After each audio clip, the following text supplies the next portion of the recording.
take you out that whip, put you in a Maserati. Don't trip, my lifestyle kamikaze. New bitch, every time I leave the party. I'm in the park a lot, donuts in my new Ferrari. Get it? I'm on that rose, no Bacardi. She a bad bitch, looking like a Barbie. And I'm fly, looking like a pilot. Pussy so good, I might start a rocket. Head against Alexander Dimitrenko in a 10-round matchup. That is the co-main event. To open up the broadcast, a young man who is quickly making his way up the ranks, the brother of Omar Figueroa, unbeaten contender Brandon Figueroa, goes head-to-head against Venezuela's own Yonfrez Parejo in a 10-round matchup for the WBA Interim Super Bantamweight Championship. Tickets are going quickly as Saturday night's event is brought to you by TGB Promotions and Mayweather Promotions in association with DSG Promotions. And for your readers and listeners, tickets are going quickly. You can purchase them at AXS.com or the Dignity Health Sports box office. The first fight gets rolling at 3 o'clock, so all the fans in California get there early, and then we go live with PBC on Fox and Fox Deportes 8 Eastern, 5 local time. After the Fox broadcast, we have plenty more action. PBC Fight Night Extra on FS1 and Fox Deportes, 10:30 Eastern, 7:30 Pacific time. It'll feature a matchup between Jason Rosario and Jorge Cota. Also, the likes of Carlos Parderas, Alfredo Pedro Angulo, and more. You do not want to miss it as we go wall-to-wall on Fox, Fox Deportes, and FS1 this upcoming Saturday.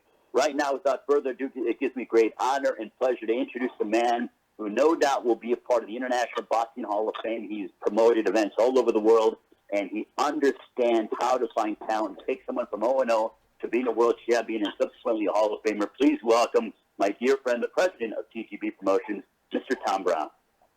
Well, thank you, Ray, and thanks, everyone, for joining us on this conference call, for which should be an amazing card presented by Premier Boxing Champions on Saturday night. And as Ray said, the Garcia Granados fight will be televised live on primetime network television by Fox and Fox Deportes. The Dignity Health Sports Park has been home to some modern classics in Southern California. It's replaced the famous Olympic Auditorium. And the main event with Danny Garcia versus Adrian Granados is a sensational fight, incredible matchup of styles, and really one of the best non-world title fights you can make in the welterweight division. The late, great Hall of Fame matchmaker Tenny Brenner said about matchmaking, it's not simply a matter of putting the number 1 and number 2 guys in the ring. Anybody could do that. It's a matter of first determining whether the styles of the two fighters blend. And in this fight, that's a hell yes. Then you have to decide if it's an important fight. In other words, will the winner move on to a bigger fight? Absolutely. And thirdly, he said, as a fan, is it a fight that I would want to see? Because the fans want the best fights. And that's another hell yes. So I can't wait for Saturday night. Now I'll toss this back to Ray. Thank you very much, Evan, for joining the call. Thank you very much to Tom Brown. And look, I'll tell you this, when Tom Brown gets excited for a fight, you know it's something special. And speaking of special, this man that I'm getting ready to introduce has been a part of some of the most special and some of the biggest events in combat sports history. Talk about been there, done that. He's promoted the biggest events in the history of the sport of boxing. Please welcome the CEO of Mayweather Promotions, Mr. Leonard Ellaby. Oh, shit. Thank you, Ray. We're really excited about this Saturday night. We have a terrific fight. Got two guys who are really never in a boring fight, and their styles really, really mesh well, so we can really expect a hell of a fight this Saturday night. Both guys come into the fight with something to prove, in my opinion. I think when you look at Danny wants to really look spectacular because he really wants to show the world. He's still one of the best welterweights in the world. And a scintillating performance this Saturday night, it will do just that. On the other hand, with Adrian Granados, never, ever have we seen Adrian in a boring fight. He'll be looking to get that career-defining win that will immediately catapult him in the mix with all the other big-money fighters that are out there in the welterweight division. So both guys will be looking to make a statement come this Saturday night, and the fans can expect a great, great fight. Back to you, Ray. Thank you very much. Thank you so much, Leonard. Really appreciate it. And right now, as we get set to meet the main event combatants, it gives me a great honor and pleasure to welcome in a guy who has a record of 20 wins, 6 losses, 2 draws, from Chicago, Illinois, been involved as a professional for a decade. He's won 2 straight. He has stepped inside the ring with the likes of Sean Porter, Adrian Granados, Javier Fortuna. When it comes to classifying this guy, I have to look at him as a throwback fighter because he will fight anybody and everybody, and he's constantly bringing you pressure. He's of Mexican descent, and he's so emblematic of what a Mexican fighter is all about. And no doubt he will be in his best condition and ready to put on the performance of a lifetime. Please welcome Adrian and Tigre Granados. Hey, how's it going, everybody? Thanks for having me. Adrian, if you want to give a couple opening thoughts. Yeah, most definitely. I'm excited for this Saturday. It's going to be a good fight. I know me and Danny both got a lot to prove in this fight, and I know that our styles mesh well. I know, Dignity Sports Park is, known for giving good fights, and I feel like we're going to give a classic. I'm going to win. It's going to be a great fight, and may the best man win. And in this case, I feel like I'm the best man. I'm not gonna back down from a firefight, and I'm gonna do whatever I gotta do to win this fight. I can guarantee a great fight, and may God bless us both and take care of us, and yeah, man, let's get it on. Thank you very much, Adrian. Greatly appreciate it, and awesome. It gives me a great honor and pleasure to introduce his opponent. So we have Adrian Granados, who's of Mexican descent, and this man is of Puerto Rican descent. So you have the Mexico against Puerto Rico rivalry that'll be on display on Saturday night. But this man is a 2-division world champion, 30 years of age from Philadelphia, Pennsylvania, 31 years of age from Philadelphia, Pennsylvania, 11-year pro. He's been in the ring with the likes of Keith Thurman, Sean Porter, defeated the likes of Lucas Matisse, Eric Morales, Amir Khan, Paulie Malignaggi, trained by his father, Angel. He's also a throwback fighter, bites on in his mouthpiece, comes forward, and always puts on a sensational show for all the boxing fans around the world. Ladies and gentlemen, please welcome Danny Swift Garcia. How you guys doing? Thanks for having me on. I can't wait. It's been a long camp. It's been a long, hard camp. I put in all the hard work. Now it's time to go in there this Saturday, handle business, and give my fans another great, entertaining fight. Thank you very much, Danny. And both guys are, as you can hear, prepared and ready to go. Now we can have the operator opening up for questions from the media. Ladies and gentlemen, if you have any questions at this time, please press star 1 on your telephone keypad. Again, if you have any questions at this time, please press star 1 on your telephone keypad. And our first question is going to come from Lance Pugmire from the Los Angeles Times. Please go ahead. Hi, this question's for Danny. Danny, obviously you know that across the country there's another pretty significant welterweight fight with Terrence Crawford versus Amir Khan, a guy that you beat. Which fight do you think is going to be more entertaining as you guys go to head with this one? Oh, definitely my fight. You guys know what I bring to the table. I always bring fireworks, speed, power, entertainment, blood and guts. So I prepare myself for, a classic fight.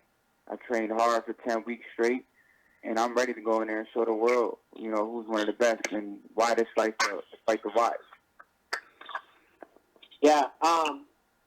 From your standpoint, Adrian, we've talked about this a little bit before. You've been through so many close decisions and a lot of adversity in your life. Do you have a feeling that basically this is kind of like your moment? This is fate has brought you to this showcase bout to really, break through and put yourself among the top welterweights in the world right now? Yeah, most definitely. I know that I'm known, for putting on great fights and just coming up short, whether it is, over a controversial decision or any other controversy. So yeah, I mentioned it to Leonard Ellerby. I'm tired of it. So I'm definitely going out there to put on a dominating performance, and I know I have hard work ahead of me. So definitely, I'm ready for the task at hand. You know, how do you feel about the skills of Danny Garcia? Are you seeing any kind of him diminish in any way, shape, or form? Are you expecting the best Danny Garcia, given what the stakes are for him as well?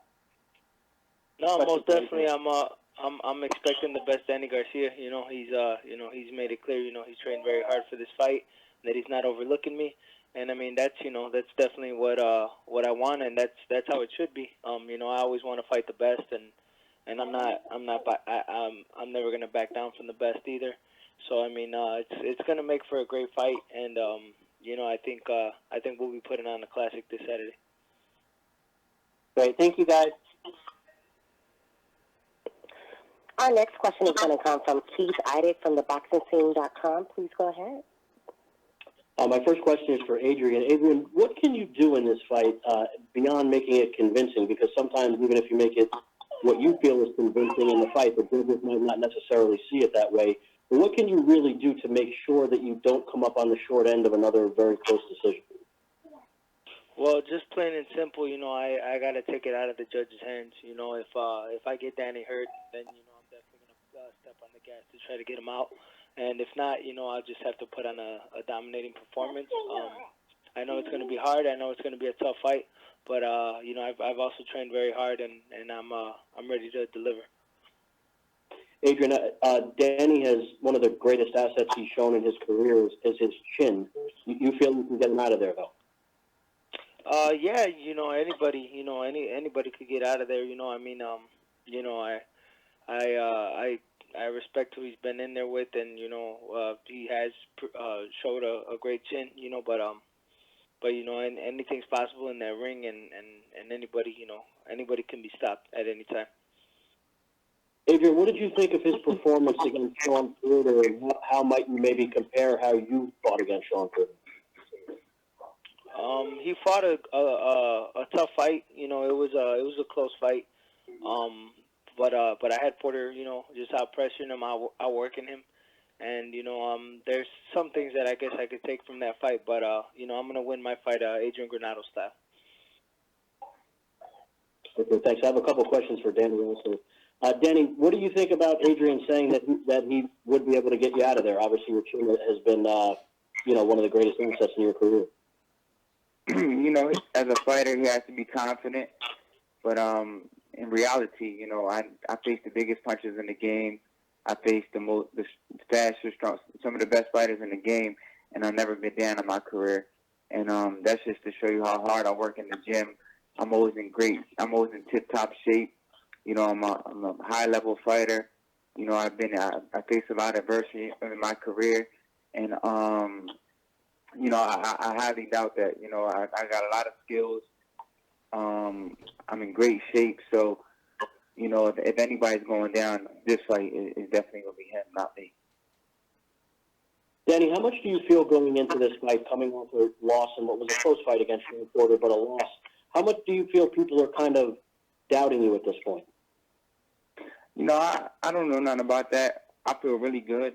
You know, I think this camp right here was better than my last two camps, the Porter camp and the Rios camp.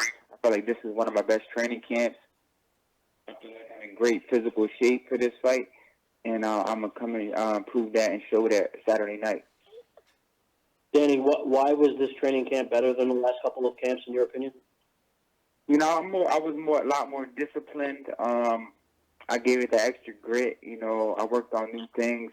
I was more disciplined on my diet. You know, I got a new conditioning coach who worked on a lot of new things. So, you know, it just felt new. It felt good. I got great sparring for this fight, and I think everything we did. I know everything we did in this camp was perfect, and it's gonna show Saturday night. After your last couple of fights, Danny, did you consciously make that decision that I need to add a nutritionist or you know, whatever you added to your team, you felt was the way to go for you for your next fight? Yeah, definitely. I felt like I needed to work on new things as far as conditioning. The skills is always there. The stamina was over there. You know, the road work was over there. We just needed to work on different muscles and things to help me improve and make me a stronger fighter, and I felt like we did at this camp. earlier, Danny, that he knows that you're not overlooking him in this fight, that you obviously trained hard and everything. When you're fighting a guy who has, and he's been in some very close fights that could have gone his way that did not, but when you're fighting a guy whose record was what the other guys you fought, their records are, how challenging is that sometimes, or is it just that Adrian's such a tough guy that you couldn't do that? No, at the end of the day, I don't look at it like that because you can't overlook nobody in this sport. If you're better than him, you got to go in there and just be better than him. I can't go in there, train easy, and make it a harder night than it's supposed to be. So that's why I train really hard, because I want to go in there and show the world that I'm simply just better than him. Dan, just one last question for you, and I know it pertains to the fight that you're kind of competing against to some degree on Saturday night. But you've been in the ring with Amir Khan. You've knocked Amir Khan out. You're well aware of how good Terrence Crawford is. Do you give him any chance in the fight at all? I think it's a great matchup because Khan is not an easy style to prepare for. He has fast hands. He has quick feet. So it's definitely going to be an entertaining fight. And Terrence Crawford is not really a pressure fighter to try to knock you out one punch or try to break you down and take you out of the lead. So I think that is definitely an interesting matchup. Do you expect Crawford to win, though? I honestly believe it's a 50-50 fight. I think Terrence Crawford has more momentum going into the fight than Khan, but I honestly believe it's a 50-50 fight. Thank you, Danny. Thank you, Adrian. Our next question is going to come from Carlos Torres from Fightful. Please go ahead.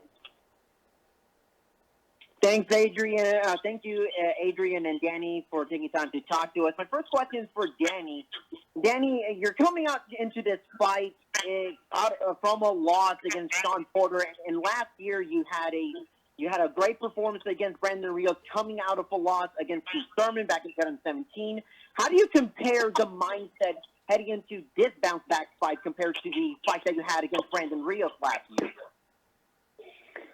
It's always tough. It's always tough because I'm a winner. So it's always tough when a fight doesn't go your way. But I try not to think about that. I know those are great fights, and the future is now. So I can't worry about what happened in the past. My mindset is just simply winning on Saturday night and winning in fashion. Everything else just doesn't matter to me no more. I know your focus is on Adrian this Saturday night, but how much do you kind of think about a potential rematch against Keith Thurman or Shawn Porter, given how close both of those fights were on the scorecard?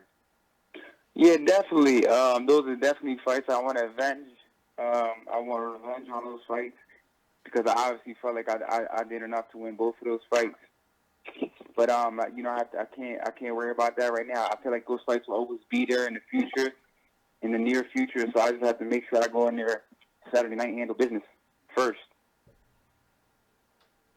Thanks. One question for Adrian. Adrian, I know you've faced some of the top names out there at 140, 147 pounds, and some of those fights were very, very close.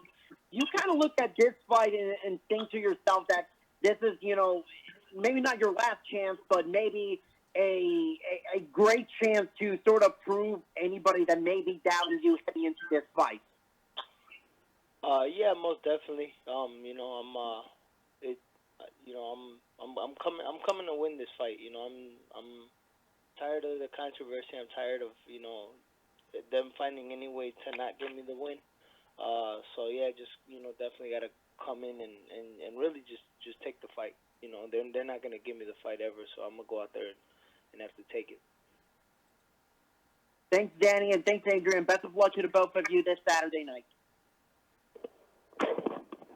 Our next question is going to come from Matt Ryan from the Fight Sports. Please go ahead. Hey, Danny. Hope all is well. You've got this fight ahead of you this Saturday against Adrian, and this one's looking to be fantastic. But a lot of buzzing about Manny Pacquiao potentially being in your future. How do you handle that kind of speculation heading into a big fight? It's definitely exciting. When a legend like Manny Pacquiao says he wants to fight you, it's always been a dream of mine to fight Floyd Mayweather or Manny Pacquiao, two all-time great legends. And just him saying my name definitely motivates me to make sure I handle business Saturday night. So that's why I took this fight very serious. And I know it's a big fight for me, so I have to go in there and make sure that I win this fight hands down. And this is a big fight for both of you guys. When you look, and this is for Adrian too, when you look at the landscape of the welterweight division, you see Terrence Crawford and Amir Khan, you saw Errol Spence and Mikey Garcia last month.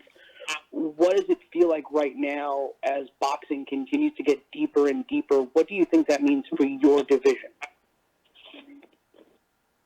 Is that for me or is that for him? Oh, all right. Danny, then Adrian. Oh, all right. Yeah, definitely. I've been in there with most of the other top guys. And, I've been in there with Amir Khan already,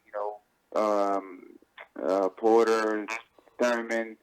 I've been in there with a lot of guys at, 140, 147 already. So it's definitely interesting. There's a lot of great matchups to make. So whatever fight you make at 147 is going to be an interesting matchup because there's so many styles and mega fights.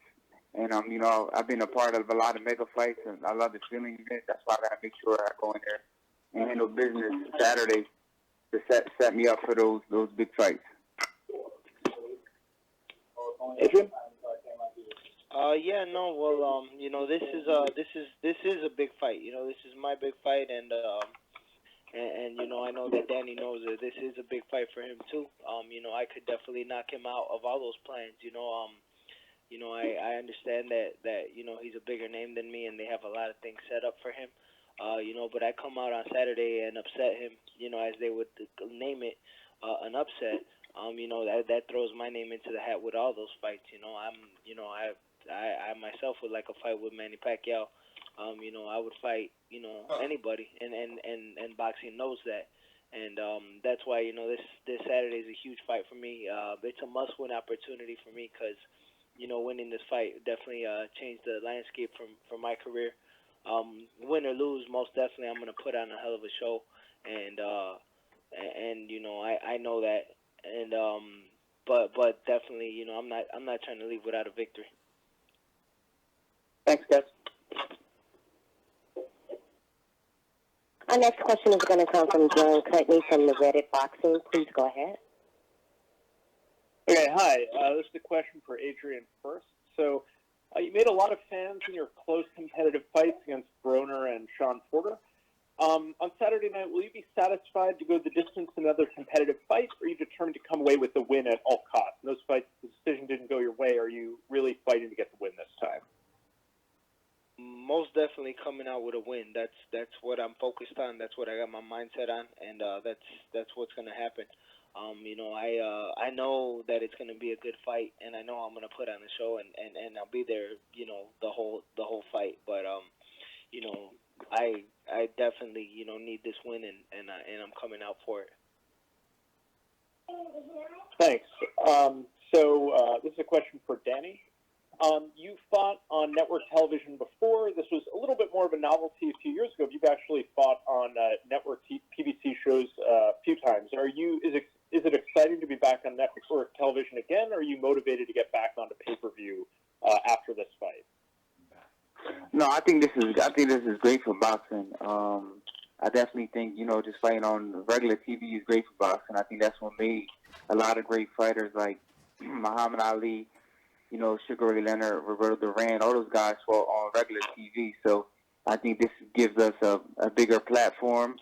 It intertwines boxing with all the other sports that come on that channel, like football, basketball, baseball. So I think anytime you mix up boxing with all the big sports on a regular TV channel, it's great for boxing. So I definitely love being on Fox and regular TV. Okay, great. So a follow-up question.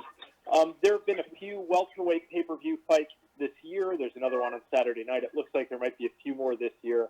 Do you think you've been unfairly left out of those conversations? Speaking of Sean Porter specifically, you had a razor-thin fight with him last time out. I scored it for you. I was at the Barclays Center.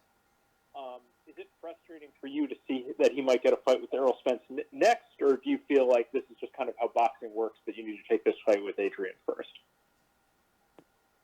No, I mean, I feel like it's all about timing. I feel like boxing is all. One thing I learned about boxing is really all about timing. Because if you look at it like that, you'll be frustrated. You'll always question, like, why I'm not the man on? Why? How did he get it before me? You know? And I've been here longer. I've been a champion longer. So I know how the things work. Boxing is all about timing. So I have to make sure I handle this business first, and then we'll definitely get some pay-per-view fights in. Not the end of the year, or maybe next year for sure. Okay, thanks a lot, guys. Good luck on Saturday. Our next question is going to come from Cameron Buford from the LA News Observer. Please go ahead. Hey guys, I got a few questions for each of you. Mr. Granados, can you talk to us and share with us what Ed Brown means to you, and how much of him will come into the ring with you on Saturday? Ed Brown means a lot to me. You know, that's my little bro. Definitely, you know, was raised through the boxing ranks with him. Went to a lot of amateur tournaments together. We used to always represent the Great Lakes in the Midwest. So, I mean, you know, he's always there with me. It's like a guardian angel. I feel like, you know, just life got come up short because of the gang violence in Chicago and the gun violence. Yeah, no, I carry him around with me all the time in my heart. And yeah, you know, I definitely, you know, I miss him, and I know he's looking out for me. Well, thank you for that. I know you endured a lot of controversial, or just a few controversial losses. What would a win this weekend over Garcia mean to you, controversial or otherwise? It would mean big. You know, I need it. You know, I'm tired of the controversy. I'm tired of the drama in my career. I had to go out and get a dominating win and a satisfying win. It would be. You mentioned earlier that you hope the best man wins, and you believe you're the best man for this fight. Why do you believe you're the best man to win this fight against Garcia? I think just overall that I'm a better fighter. You know, I think there's a lot more that I could do in the ring, and you know, Saturday night I'm going to show that. Okay, thank you, sir. Look forward to seeing you Saturday. Mr. Garcia, got a few questions for you. Kudos to your investments back home in Philadelphia. What other solid investments have you made that you would like to share with the public? And then are you coaching up the boxers that train in your gym on the same stride of life and investment and looking out for themselves and taking care of their money? Oh, yeah, definitely. We definitely want to make sure we make smart investments, you know, pay our taxes, invest in real estate, and things of that nature. So, yeah, I'm always talking to the young kids about investments and saving your money and things like that. So, definitely. Will you talk about the addition of your new strength coach, and then how you feel these tactics have made you stronger? Can you feel that strength, and if so, how? Yeah, definitely. Worked on new things, a lot of explosions, working on explosiveness, a lot of twitch muscles, working on different things, you know, agility, footwork. And I definitely feel like it's going to show come Saturday night. Okay, one last question from me, guys. Thank you. You talked about setting goals for this fight. What are some of the goals that you set? Can you share those with us? Will you share those with us? Yeah, definitely. I want to go in there and win this fight. I want to go in there and dominate the fight, and show the world, you know, why I'm one of the best fighters in the world. And I trained hard, and I'm 100% sure that I'm going to go in there and do that. All right, thank you guys for your time. Look forward to seeing you guys on Saturday night. And our last question is going to come from Luis Cortez from the Weigh-In podcast. Please go ahead. Hey, Adrian. Hey, Danny. Quick question for both of you, and then one for Danny. You guys are fighting at this, now it's no longer the StubHub Center, but it's basically over the past couple of years been known as the venue for exciting wars for the fans of boxing. What does it mean for both of you guys to be the main event at this venue? Oh, it feels great. It feels great to be in there, main event. Actually, I fought at the StubHub when it was at the Home Depot Center, I believe, on the Oscar De La Hoya versus Stevie Forbes. So I fought there one time already. It was a great atmosphere. So I'm definitely looking forward to go back in there and show out. So, and I won the welterweight title in LA too in 2016. So California's always been good to me. So it's definitely a great atmosphere for me, and I can't wait to go in there and perform. And same thing for Adrian.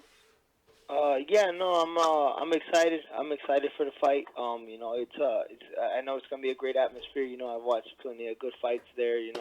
Over the years, and I mean, I'm excited. That it's in LA. It's gonna be a high Mexican population.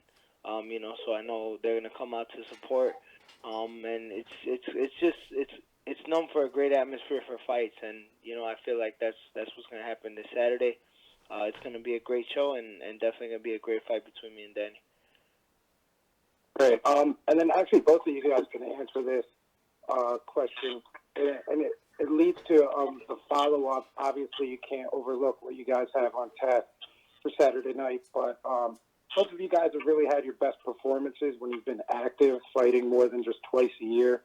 Obviously, like Danny mentioned, everything in the sport in terms of business is from a timing standpoint. But would you guys like to see yourself be more active moving forward once the result comes in on Saturday? At least trying to fight like 3 or 4 times a year just to stay sharp? Preparing for high-level fights it's a lot of hard work. I got a daughter now. I have a family, so I'm happy with if I can get 3 times. That would be great. But I think 2 times is great for me, especially at a high level. Give my body some time to rest. This will be my 37th fight of my career coming Saturday night, and I definitely take my body to the extreme and push myself to the limit every time I'm in training camp. So I definitely feel 2 times. I'm happy with 2 times. If I get 3, that's a blessing. But 2 times is good for me. And same thing for you, Adrian. Yeah, no, I'm fine with fighting busy or fighting when the fights come to me. Definitely, I'd like to stay busier. But I mean, I gotta take whatever God gives me, and I'm very appreciative of it. I'm happy, and I live a good life, and I'm thankful for God for everything I get. So yeah, no, it's just basically I'll take them how I can get them.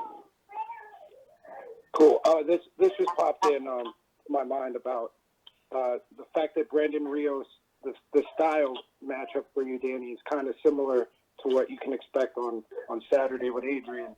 And you had some moments early on when you had to break him down. What do you expect from Adrian that's a little bit different from Brandon in terms of the fact that maybe he's a fresher fighter? Yeah, definitely. Yeah, I compare his style to a couple people I fought. He's kind of like a Robert Guerrero type fighter too. He's an adorable guy. He likes to come forward. He's just not southpaw. They seem like they have same type speed, same type power. Definitely more like Brandon Rios, where he comes forward, just a little more fresher. So I know what I'm up against, and I prepare myself. I spar with guys like this. I fought guys like this in the amateurs, and I know what I'm up against. So I'm prepared for this fight, and I know what I got to go in there and do to win this fight. And Adrian, there were some moments early on in that fight with Brendan where Danny was trying to figure him out, and Rios was able to apply some of that pressure and have some success. Do you see that as something that you can build off of, being the fresher fighter than Rios was? Yeah, no, I mean, every fight's gonna be different, So I mean, I'm not gonna completely compare myself with Brandon Rios. It was an exciting fight for as long as it lasted. Definitely, I was surprised with how much success Brandon had against Danny. But Danny was, broke him down and, caught him with a good shot. But I mean, you know, I definitely see myself doing a lot more than what Brandon did, and I mean, you know, all respects to Brandon Rios, who's a great fighter, but you know, I'm Adrian Granados.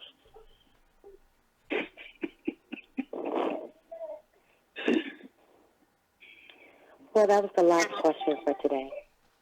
Excellent. Well, thank you very much, operator, for that. And before we let both Danny Garcia and Adrian Granados go, I want to once again remind the media, PBC on Fox and Fox Deportes, we live from Dignity Health Sports Park, 8 o'clock Eastern, 5 o'clock local time. Tickets still available, AXS.com. I'm going to open up the floor to Adrian Granados first with closing comments. So, Adrian, if you want to go ahead and give any final thoughts as you get set for your matchup against Danny Garcia this Saturday. Yeah, no, just definitely excited for a great fight. You know, it's gonna be a war, and you know, I'm coming with everything, and I'm definitely coming. I'm coming for a win. You know, I'm coming for a dominating win, and I'm coming to you know, just turn some heads. You know, people are writing me off in this fight, and definitely, you know, that's not what's gonna happen, and I plan on delivering Saturday night. Thank you very much, Adrian. Now I'll turn it over to the two-division world champion, Danny Garcia, with final comments. Oh, yeah, I want to thank the media, you know, for, of course, taking the time out to ask questions and make this fight a bigger fight. And, you know, what can I say? You know, all the talking is done. All the hard work is done. It's the final stretch, the last couple of days to weigh-in, then fight night. You know, I've been here plenty of times, and I can't wait to go in there and show my fans, you know, one of the best fighters in the world. And I put the work in, and I can't wait. All the fans buy your tickets. Make sure you tune in, record it on Fox, because it's going to be a great night of boxing and a legendary night for Danny Garcia. Thank you very much, Danny. Thank you very much to the media. We look forward to seeing all of you during the fight week and also on Saturday night, PBC on Fox and Fox Deportes. It's Danny Garcia going head-to-head against Adrian Granados. Do not miss it. 8 Eastern, 5 Pacific time. We'll see you here in Los Angeles during fight week and then on Saturday night from Dignity Health Sports Park in Carson. Thank you all to the media. Thank you, ladies and gentlemen, for joining. You may all disconnect and have a great day.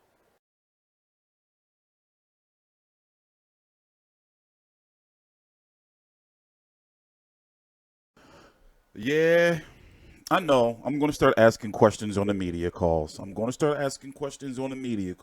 right?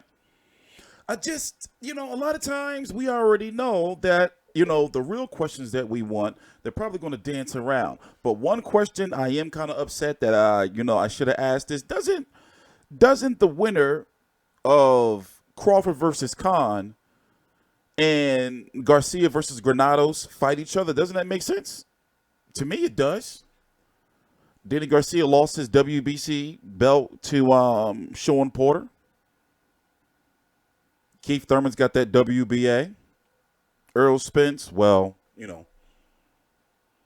Him and Terrence Crawford, that makes a lot of sense. But because of boxing politics, it's not going to happen. And you know how they're going to say, Terrence Crawford, he's got to call Al. Oh, man. I've been working all day.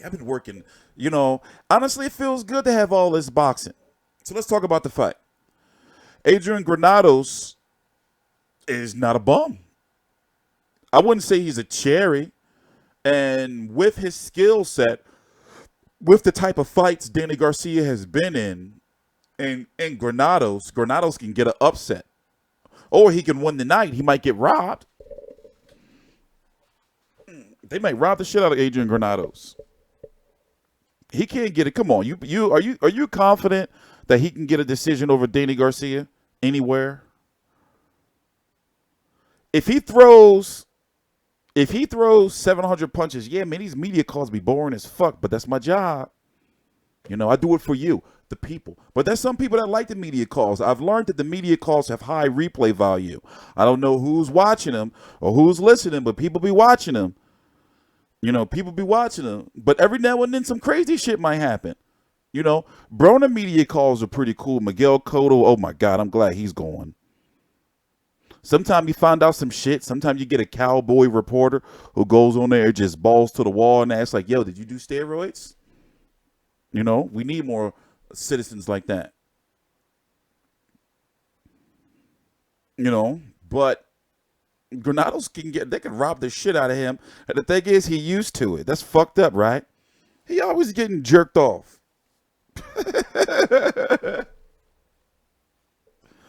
Oh, man. So what are we going to talk about? Let's talk about the undercard. Andy Ruiz versus Alexander Dimitrenko. Where's it at? Let's see. I think they got a promo. Let's see the promo. That PB, damn, True Acts did him dirty. Hold up. Let's go back. Where you at?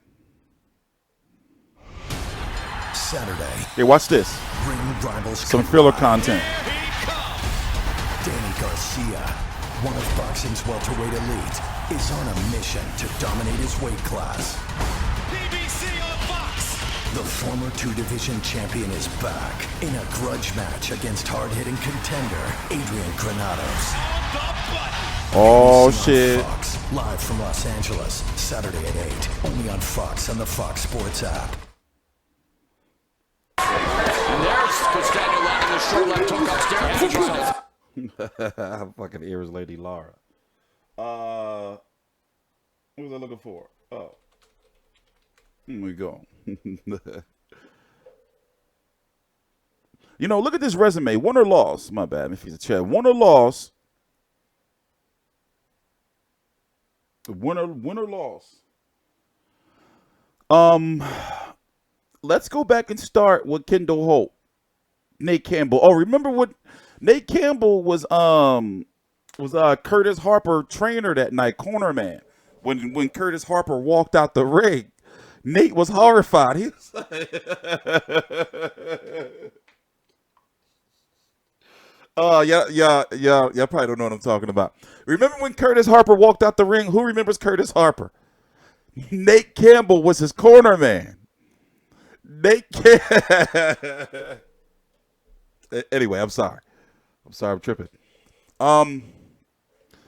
Look at, he even got Mike Arnautis.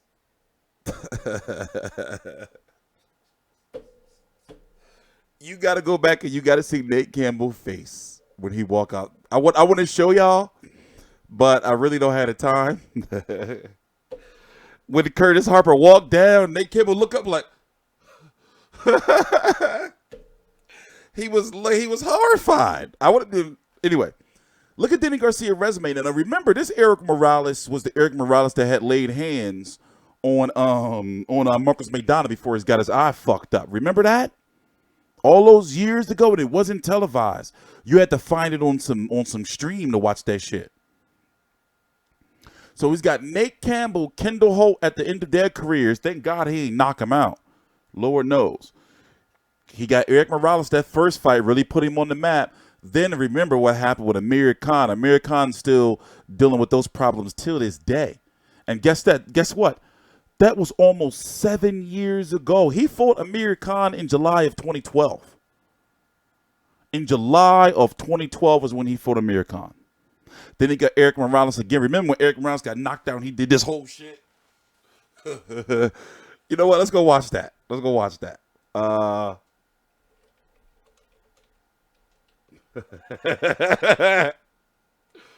Oh my God.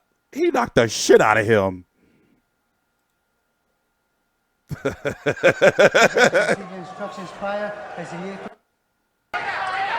You know why I'm laughing? Because I'm wondering, oh man, Amir Khan probably gonna get knocked out this weekend. All the talk, of course, has always been about a Garcia-Khan rematch, hasn't it?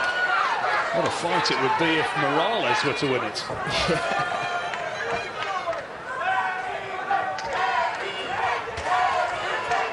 He always said that he would retire some stage next year at very latest, Morales. Maybe if he loses this one, he might. Oh, it's about to get nasty. Good shot there by Garcia, John. Yeah, and the nod of acknowledgement from Morales as it landed. He knew that was quality.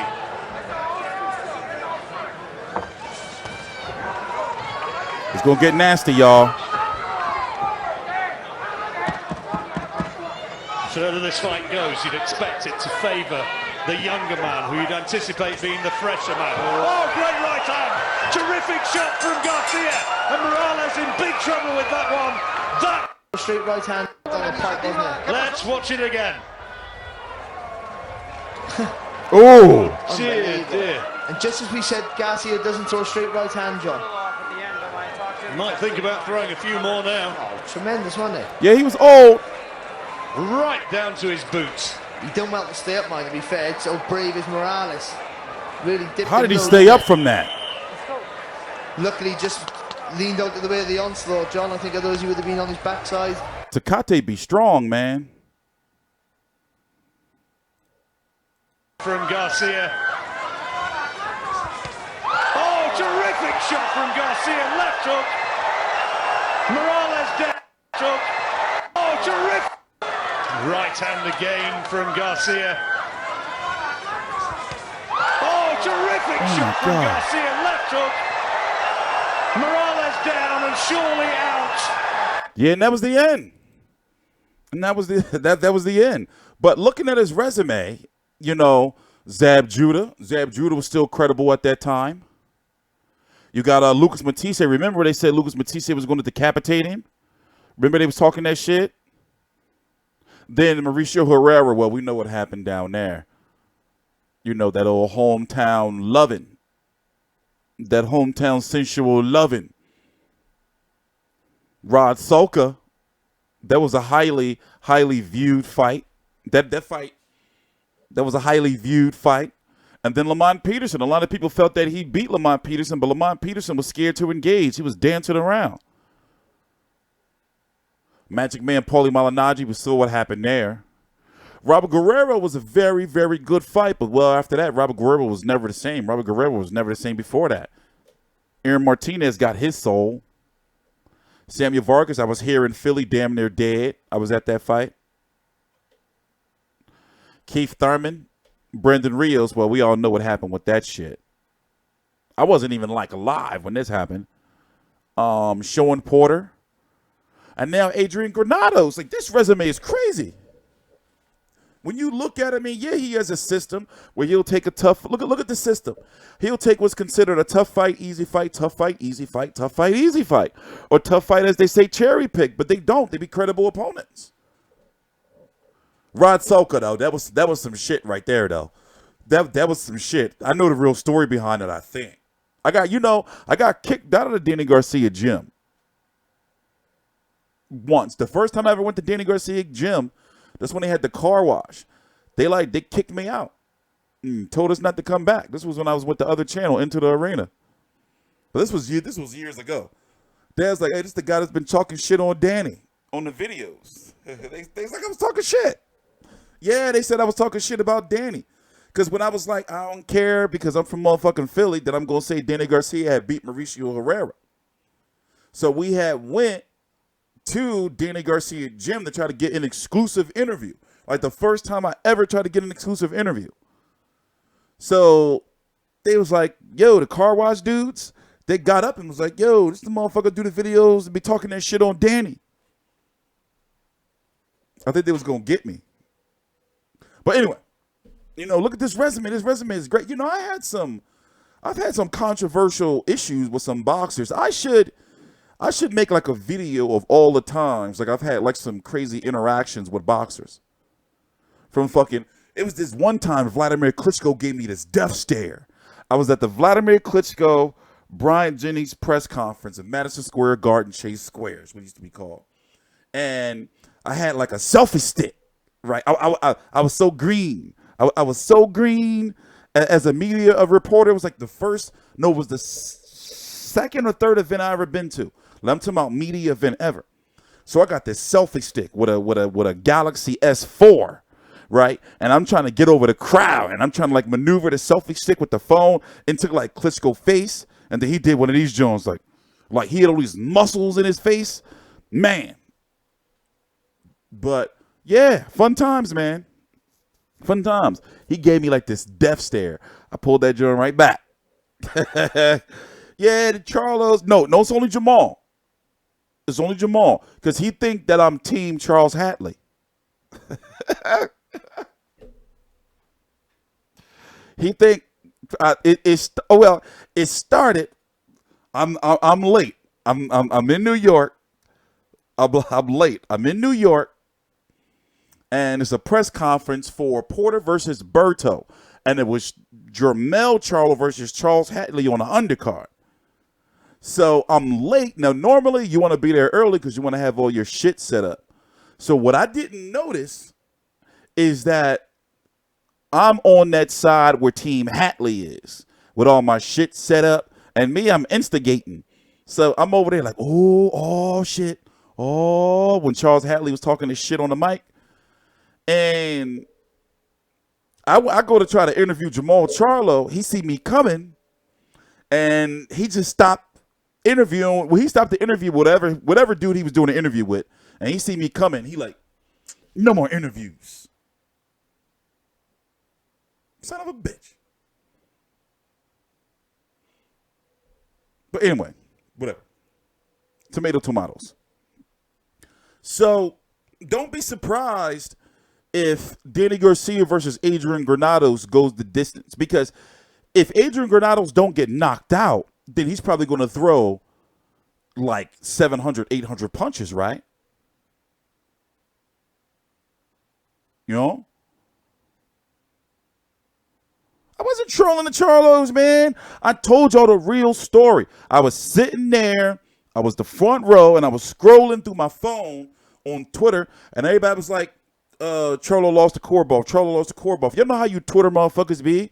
So I was like, oh, shit, let me ask the question. I'm not like, ooh, yeah, I'm going to ruffle his feathers. No, he just got pissed. It's not my fault, man. These guys need to lighten up. And Broner owed me $50,000. And Dave Chappelle owed me $250. What was I saying? Don't be surprised. Like if Adrian Granados doesn't get knocked out, he has the activity to probably beat Danny Garcia. But if Danny Garcia walks him down, you know, it can be a long ass night. Let's go look at the undercard. But it would make perfect sense for me. I mean, to me, for Danny Garcia and for Danny Garcia, if he beats Adrian Granados, and Terrence Crawford, if he beats Amir Khan, for them both to fight, it'll definitely make more sense for Amir Khan if he was to beat Terrence Crawford. And don't get me started on that. By the way, that press conference for that press conference is tomorrow. Unfortunately, because Top Rank puts their press conferences behind a paywall on ESPN Plus, we can't stream it. I can't win that one in court. I can't win that one. So that's like basically because it's $5 and it's not considered free or being given out on a free platform, then they can say, yo, you're taking our money. BT Sport? Is BT Sport showing a press conference tomorrow? Good fucking shit, man. That's why you're a moderator. We can do BT Sport. Let's hope BT Sport is streaming the Crawford. Damn, I got to get on that. Because 7 p.m. Here, let me show y'all now while we're here. If BT Sport have it on live on their YouTube or Twitter page or Facebook, we can stream it. We can't use, but they'll have their own commentary, what's good. We just can't use the Top Rank version. Like, that's just weird to me. It's just so weird. You're telling people to pay for press conferences. Press conferences are to sell the fight. Weird. Wait, what am I doing? I just love boxing. Oh, y'all should check this out. I just love competing. And I love doing what I do. I'll show you the first minute. And when it's fight night, I show up. Go get some water. From Garcia. I believe in myself 100%. Every time I go step in that ring, that I'm going to win. For Danny Swift Garcia, that belief and his talent carried him to titles in 2 weight classes and acclaim as one of boxing's rising young stars. Easy to make a highlight out of this fight. Danny Garcia landing a ton of power punches. Oh! Danny Garcia unloading. Oh my goodness, what a shot. But at the age of 31, Whoa, I came here for this. Hold up. No, not that. I came here to see when the press conference for Garcia Granados. So it's tomorrow. No, Thursday. It's late. It's a late day press conference at 7 p.m. And then the weigh 7 p.m. Eastern. And then the weigh-in is Friday at 4 p.m. Eastern. We're streaming all of these. I love PBC, man. Saturday, the card starts. Expect for the main event to be over by the time, I'm going to say, Shakur Stevenson versus Christopher Diaz is in the ring or probably over. Because, see, remember, this is a free TV fight. And both networks know that they want to capitalize off of both of their broadcasts, one being on pay-per-view Top Rank and this one being on free TV. I guess what I'm saying is expect for this card to flow through and for them to try and for them to know that there's a pay-per-view on and for this to be free TV to try to capitalize off of it. So the running order for Crawford Khan, the actual pay-per-view card, is going to be Felix Verdejo versus Brian Vasquez. Brian Vasquez is Hannah Gabriel's husband, by the way, for you thirsty fuck boys. What's the next one? It's going to be Shakur Stevenson versus Christopher Diaz. I'm salivating for that. I said it earlier. I'm drooling. And then it's going to be Edis Tatley. Yeah, you, JC, thirsty fuck boy. It's going to be Teofimo Lopez versus Edis Tatley, and then Crawford versus Khan. I purchased a pay-per-view today, by the way, for $69.99 in high definition. And it's crazy. I was talking to my pop about it. Even he knows that Amir Khan going to get knocked out. It's crazy. And he's a casual. My pop is the biggest casual boxing fan. Like, he think fucking Deontay Wilder can beat Muhammad Ali. No bullshit. I had to walk out. I had to walk out. I walked out. I wanted to cuss at him, but I was like, you lucky the Bible says, you know, motherfucking honor thy mother and father and shit. I was going to cuss him out. But anyway, So, yeah, what were we talking about?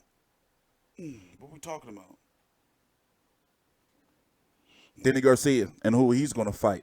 Oh, Floyd. There's a press conference for Floyd tomorrow, too. What y'all think is going to be? Anybody got the scoop?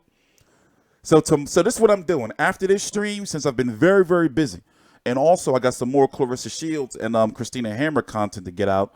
Some stuff from my homie Donnell from Demetrius Andre. In fact, let's go watch this Demetrius Andre stuff now while we're here. We could get it out the way. I got Danny Jacobs' media workout stuff.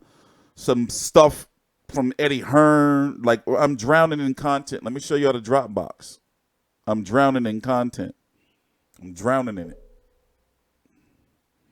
So I'm trying to put out like some of my videos and then like interviews, my videos, interviews, and like mix it up so it's not all over the place. I'm drowning in content. Look, what you talking about, Eddie? We got Andy Ruiz too.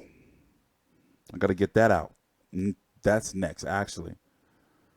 You talking about, Eddie? And I walk down the street, I would get mobbed by people. When's Wilder fighting? When's Fury doing this? What? Because boxing is right up there. It's probably the #2 sport in the UK. Everyone's talking about it. So it's not really the fighter's fault. And although there is bad promotion, it's not always the promoter's fault. It's just the general position of boxing. Did you find? I mean, obviously, you would have rather Deontay take the. But ultimately, it is how good is the event. When I leave the arena. Yeah, I got a lot of footage I got to get out. A lot of motherfucking footage. fucking footage, man. Footage all over the place. Yeah. No, he actually says like he has like a sedan or some shit. He's got like a Rolls Royce, not really like a fast car. What's a fast car compared to like regular car? So yeah, I've been busy. Last week we put out 40 5+ videos. I didn't get the exact count, but in a 7-day period, we're back on the saddle. We're back on the saddle, and so far this week we're trending towards, especially after tonight, we're trending towards 45 by Sunday.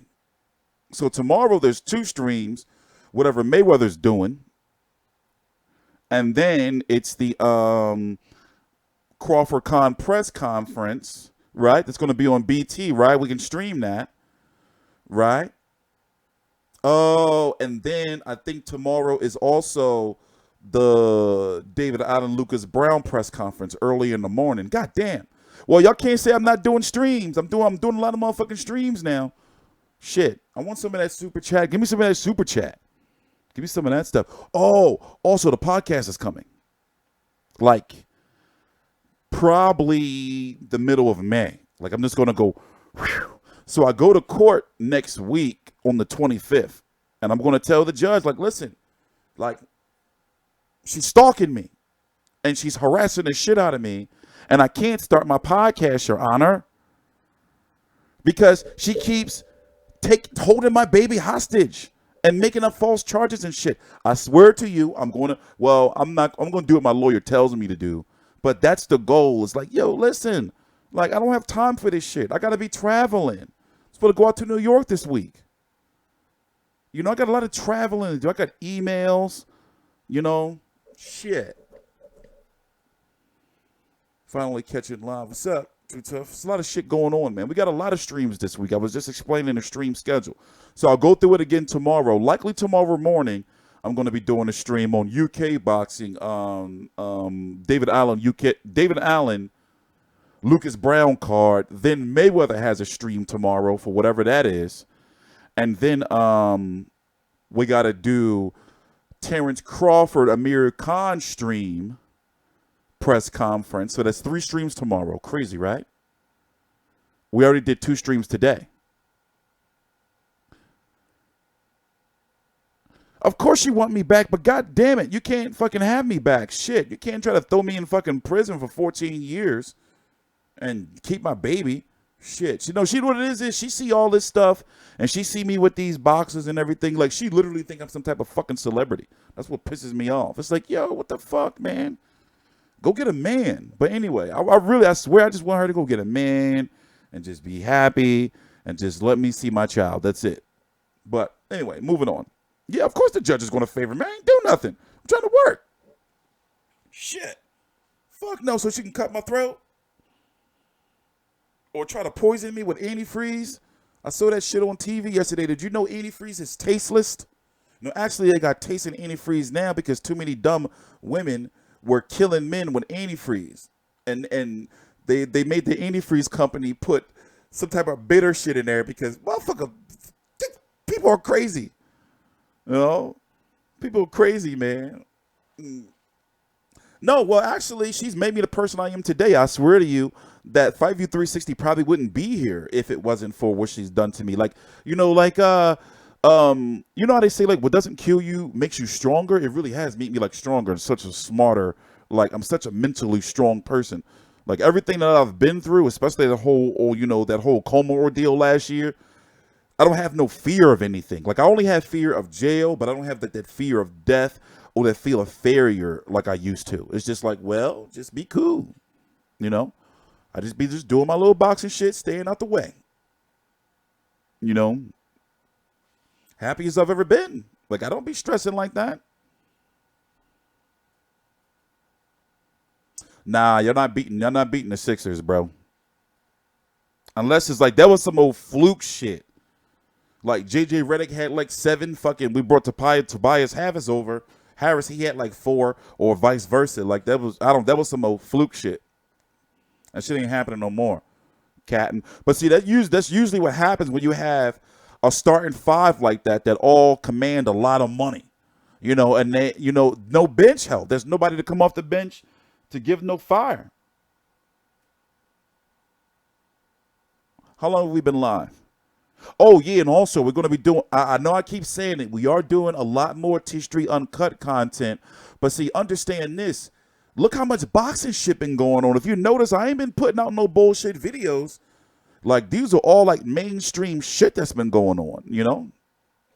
So my channel finally got promotion again. Numbers are finally creeping, you know, back up. So by like the middle of May, you know, we're going to be back where we were. We were on a hell of a streak from August up until they suspended us after Wilder Fury. We were pulling in 2,500 subs a month. A month. Crazy. Then they tried to shut us down. But they couldn't. They still could shut us down. You know, shit is kind of like, you know, I have for my channel to be so small in the grand scheme of things, of how big YouTube channels are, they sure do give me a lot of fucking shit.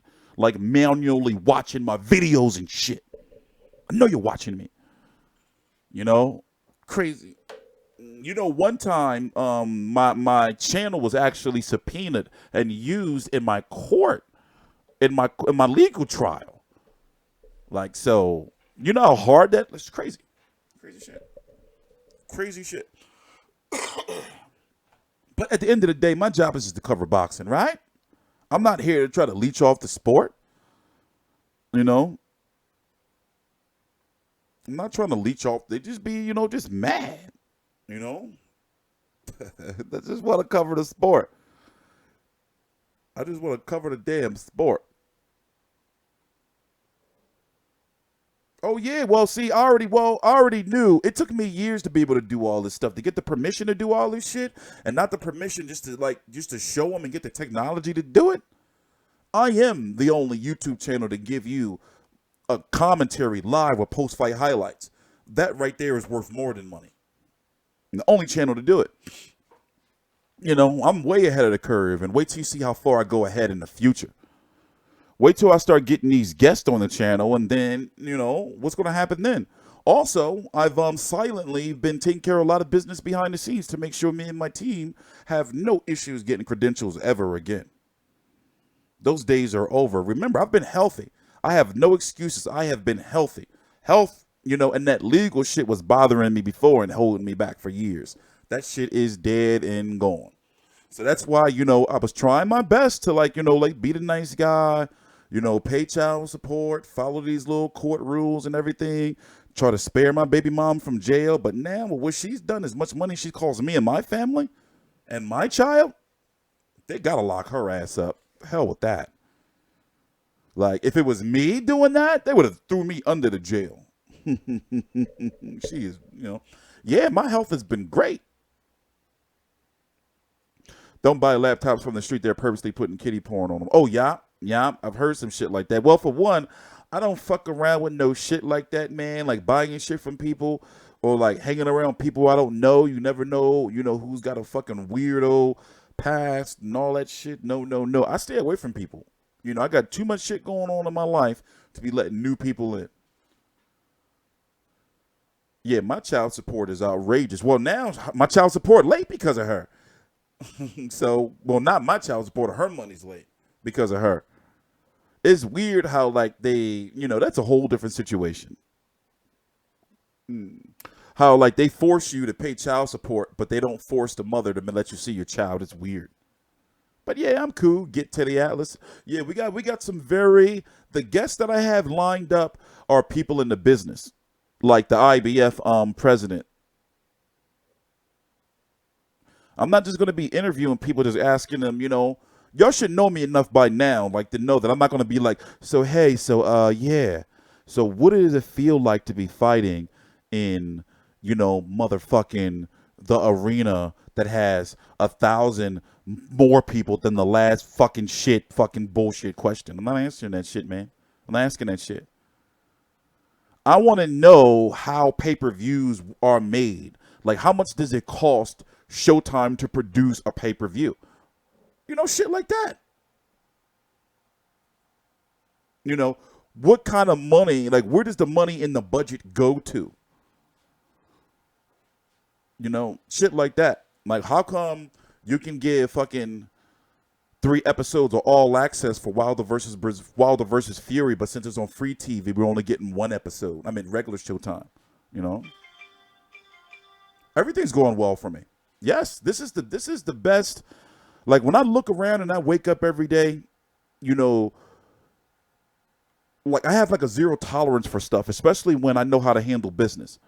But the biggest issue I deal with in life is, you know, being a big black dude, you know, you can't show any emotion, or, you know, they try to make you out to be a crazy man. You know how many people say, oh, wait, you're bipolar. You're bipolar. You're bipolar. My God, you got so many doctors in this world. You got so many doctors in this world. You can't be like, for example, people judge me off my videos. They'll say, oh, look at this guy crazy in his videos. He's crazy in real life. That's the ignorant. That's the type of world we live in. The type of ignorant people that, you know, that I stay away from.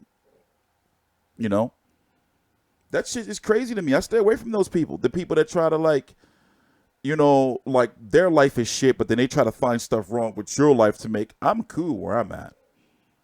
But yeah, I'm living a life. Like I wake up, you know, I cook. The people that are left in my life that are closest to me, they're all fine. You know, so I'm cool. I wake up, you know, because I want to. 3 o'clock in the morning. And I just start working. I come down, you know, fucking watch some King of the Hill. I start watching some boxing, do some videos, go make some breakfast. Some paperwork, you know, chilling. But yeah, it's a busy weekend of boxing. So let's go look at the whole boxing schedule and talk about the significant fights that I'm going to be covering this weekend. I'm talking about the mandatory fights that have to be covered. It's going to be busy and shit. So I'm doing some food prep because it's already Tuesday. Before you know it, it's going to be fucking Friday. So already my days are already booked up. So let's go look at the schedule. Even boxing now. Boxing is in a very, very good financial place. But the politics are still, you know, a big issue. And also, no, I watched King of the Hill on Hulu. Let me tell you, when I was a kid, I did not like King of the Hill. I could not understand it because I was a big Beavis and Butthead fan. But now as an adult, King of the Hill is funny as shit. Because I understand it. Because, you know, back then, you know, you think that all cartoons are supposed to be like, you know, but now I understand it. Of course I'm covering Chisora versus Allen. What type of motherfucking question you do around here, chill, son? No, that shit is not boring, yo. I'm telling you. Like, the adult humor, like, that shit is not boring. Also, I got to do a video on the possible Disney Plus, Hulu, and ESPN Plus package. All right, so here's Saturday. Yo, shut up, y'all, shut up. Shit. So nothing on Friday. Who's this guy? What? I think I'm still being charged for this shit. This Cloud TV channel. I got it for a Usyk fight. I forgot what Usyk fight. Who is this guy? Should I be watching him? 16-0-1 with 15 KOs, huh? You ain't fight nobody I know, Garrett. Yeah, but you ain't fight nobody I know, no. I don't know if I should be watching this. I don't know. I might check in on that. Jazz the Dickens. Remember, if Rico broke his jaw, poor fella, he shouldn't have done that. He's just a boy. And of course, these are the fights that I'm covering. Obviously, you know, we got to cover motherfucking Felix Verdejo versus Brian Vasquez. Let me zoom in a little bit more. Right? Definitely Teofimo Lopez versus Edis Tatley.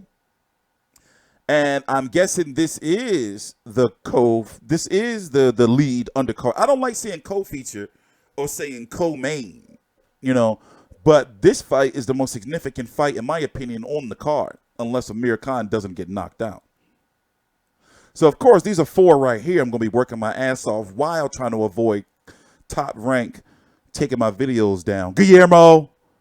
Shit. I'm not going to use any highlights, man. I'm going to use just a little bit. Let's go use just a little teeny sprinkle, all right? Just a little dash. Maybe some crowd shots.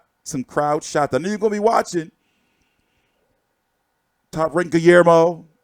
Anyway, This is the. Yeah, he is. Yeah, this is gonna be good too. Now these fights right here, I'm usually doing other shit. Hold on, it's gonna click out. 1 minute.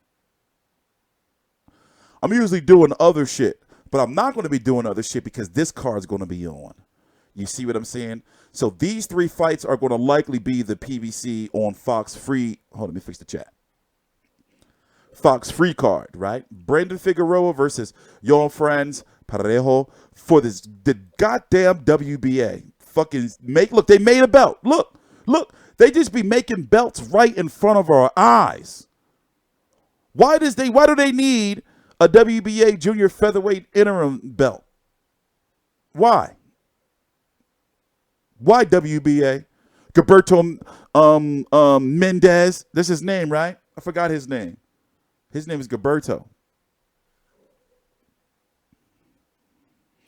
And these fights right here are going to be on FS1 while Crawford Khans is on. But I'm probably going to watch these on Sunday or skim through them. But I'm probably going to be passed out because, busy night. And then midday, you got, like, if you're not doing shit, midday on Saturday. I'm talking about here in the States. Over in the UK, this is getting some pretty good buzz. But here in the States, if you're not doing anything on Saturday, then you should check out Dave Allen versus Lucas Brown, because if Dave Allen loses, then it's like he had all that momentum for nothing. And then Derek Chisora, if he wins, he's like in the mix for quite a lot of names. So even though he got knocked out by Dylan White, his career kind of like raised. Yes, the IBF is the most credible. I'm not really interested in Joe Cordina versus Andy Townend. But I am going to cover Josh Kelly and Conor Benn's return. I am going to cover. So that's 4 fights right there. What else is going on the 20th?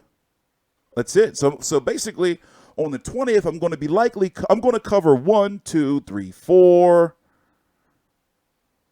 5, 6, 7, 8, 9, 10,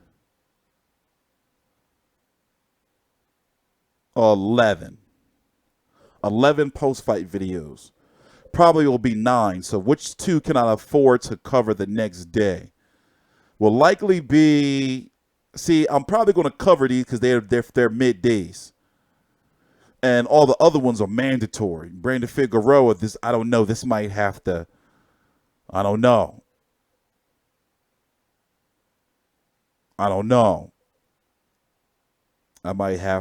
This might have to be covered on Sunday. I gotta sleep too, man. I don't want to die. Shit. People are like, T-Street, did you cover this fight? T-Street, you covering that fight? T-Street, did you cover this fight? T-Street, did you cover the fight that took place on that small island off the coast of such and such? It's like, no, man, I didn't. All the fights are not on the Zone and ESPN Plus, not everything.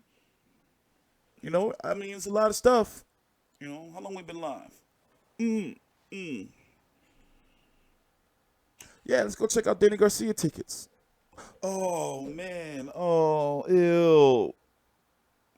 I was looking at Crawford Khan tickets. Yeah, shout out to Tyrone McKenna. I'm working on our Fighter's Journey stuff. Oh, ew. Wait. Garcia versus Granados. I was looking.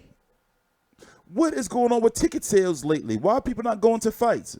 Is it because the fights are so easily accessible on television now? Crawford Khan tickets, man.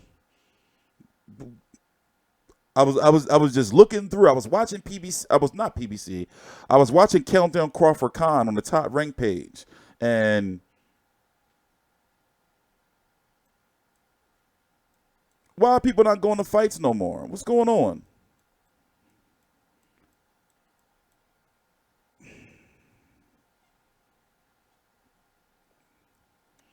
Let's go check them out, man.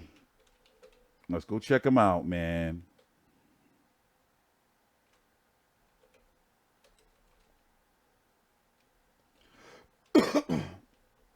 Don't say I didn't warn you. Don't blame this shit on me. StubHub, something happened to the StubHub. I don't know what happened. Well, it's not StubHub no more. It's Dignity Park. Something happened there, man.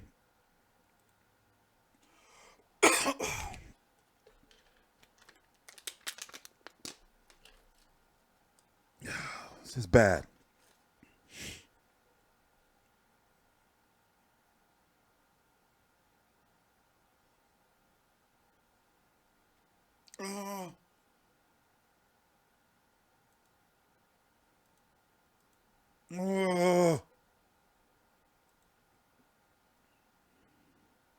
Well, maybe a lot of this shit's going to sell out during fight night. Listen, did you notice, though? Top Rank doesn't really have an issue really getting people in seats, no matter how they do it. So I'm expecting, you know, a lot of Crawford fans. Maybe they just got paid or some shit. Like, why is this? Like, let's debate. Why do you think this is? Now, let's know. You have to always understand and respect the power of walk-up, though.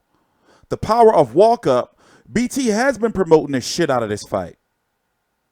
But here in the States, like, the problem I have is I was just bitching about 10 days ago that ESPN or Top Rank wasn't rolling out enough content to promote this fight. Like digital content, like, you know, like face-offs and shit like this. But guess what? They started rolling out all this stuff about 10 days before the fight, a week before the fight. This shit's got to be out there, man. And it doesn't help that Crawford doesn't really like, but what is, this makes me sick.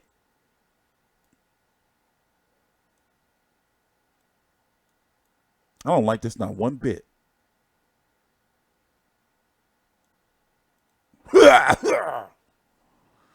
And the Khan Army. See, here's the thing. I noticed that the Khan Army don't travel for him. I was at Khan versus Algeria. And a lot of the Khan Army don't be traveling for him, man. Where y'all at? Where's the Khan Army? I thought y'all was so tough. I thought that y'all traveled anywhere. Madison Square Garden. Well, I know one thing. Every New York trip for me is like $200.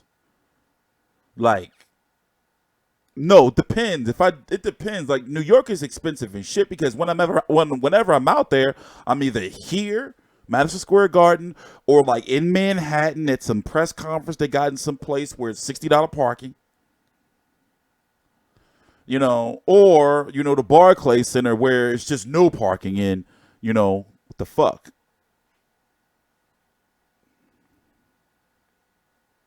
The undercard is great though, but where do you think they went wrong with this? Why is this like this? This is not cool. Y'all think this is cool? This is not cool. Let's go look at Joshua Miller. Now Joshua's got an army.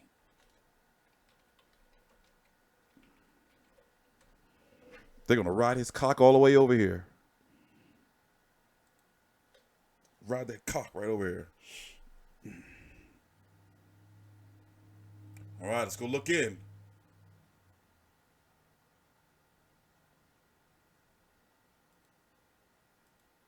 Ah. See, look. Same arena. Same arena. Of course I seen Ty and Booth last video. Of course I seen it. Of course I seen it. Look. Same arena. Same arena.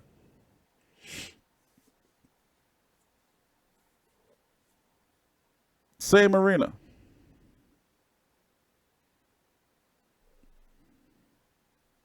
Let's go check out. Well, I already know Wilder Brazil gonna sell out. I know for sure that shit. Wilder in New York, that shit is gonna sell. Oh, I'm going to tell you a secret. I'm going to Fury fight. I'm going to Fury. I'm going to Vegas. T Street hits. T Street. What am I doing? Oh, bro, Wilder Brazil. T Street's going to Fury versus Schwartz. T Street hits Vegas.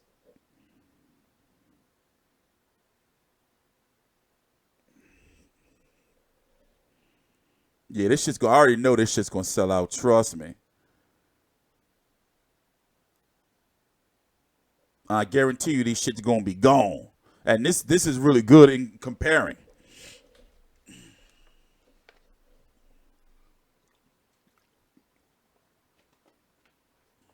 Tom Schwartz. I've been watching footage. I've been watching some footage.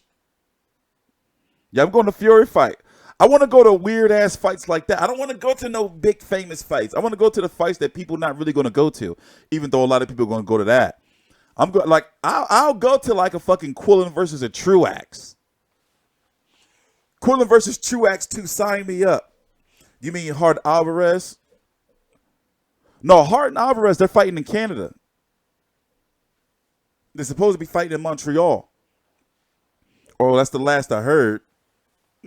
From Jesse Hart himself at the Volsdick weigh-in. Fuck. I fixed my chair. It's not all squeaky no more and shit. Am I coming to Maryland for Usyk? I was thinking about it. Oh, shit. I put my application in for this. Not for this. I put my application in for Joshua Miller. Oh, shit. I can go to all 3 heavyweight fights. Nah, that's too much. That's too much. I can't do it. I don't want to be around them people, man. Shit. No way. I don't like that. All right, guys. So you already know what we got to do tomorrow. I wonder who Mayweather's going to fight. If it even is going to be a fight. You know? If it is, who would it be? But then again, for a comeback fight, knowing him, he a motherfucker fuck around to fight Jose Zito Lopez. Because he Mexican. And he gave Keith Thurman some problems, knowing him. Or he can be just announcing, you know, that his gym, the Mayweather Boxing and Fitness Center, is going global. You know? So Mayweather shoes, it could be some Mayweather shoes. But the thing is, he can't be trolling people like that. He be trying so hard to be relevant. And right now, if you look at it, I did a little experiment earlier. Nobody was talking about, oh, Mayweather released some shit on his Twitter yesterday or his Instagram. Nobody was talking about it. It wasn't on like ESPN or nothing, no shit like that. They like, man, fuck out of here. You know? It's only going to be big news once he announces who he's fighting. That shit wasn't even big news when he was like, you know, put it this way. It was like dud news. Like when he fought like Tenshin. Poor Tenshin. He probably ain't been the same since. Tenshin fighting soon. I'm going to cover Tenshin.